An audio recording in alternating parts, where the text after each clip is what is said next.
নমস্কার, খবর 24x7 আপনাদের স্বাগত।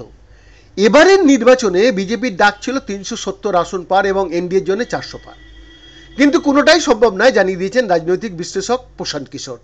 তিনি স্পষ্ট করে দিয়েছেন বিজেপি যেমন 370-এ পৌঁছতে পারছে না, ঠিক তেমনই তারা 270-এর নিচে নামবে না। সংবাদ মাধ্যমের সঙ্গে কথা বলার সময় প্রশান্ত কিশোর বলেছেন 2019-এর তুলনায় এবার বিজেপি ভালো ফল করবে, অর্থাৎ 2019-এ বিজেপি 203টি আসন পেয়েছিল, এবার তারা এর থেকে অনেক বেশি আসন পেতে চলেছে। তিনি বলেছিলেন সারা দেশে 303টি আসনের মধ্যে বিজেপি উত্তর ও পশ্চিম ভারত থেকে পেয়েছিল 250টি আসন। এবার কি এইসব রাজ্যগুলি থেকে বিজেপি 50-এর বেশি আসন হারাচ্ছে? সেটা দেখতে হবে। বিজেপি কোন রাজ্য থেকে কতগুলি আসন পাচ্ছে সেটাই দেখতে হবে। প্রশান্ত কিশোর বলেছেন দেশের পূর্ব ও দক্ষিণ অর্থাৎ বাংলা, বিহার, উড়িষ্যা, তেলেঙ্গানা, অন্ধ্রপ্রদেশ, তামিলনাড়ু ও কেরালে বর্তমানে বিজেপির 50-এর আশেপাশে আসন রয়েছে। এবারের নির্বাচনে এই রাজ্যগুলিতে বিজেপির ভোট শতাংশ এবং আসন 2 বাড়বে বলে ভবিষ্যৎবাণী করেছেন প্রশান্ত কিশোর।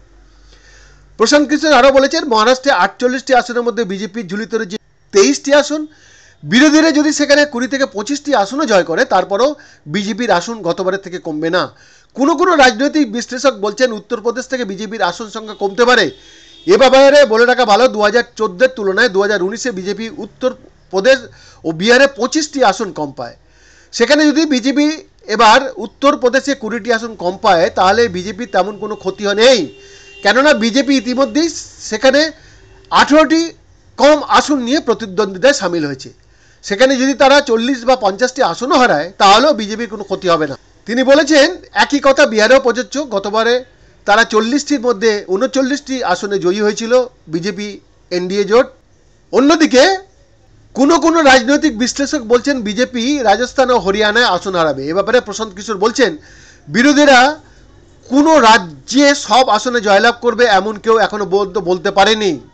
বৈদ্যনাথ দাসের রিপোর্ট, খবর 24x7।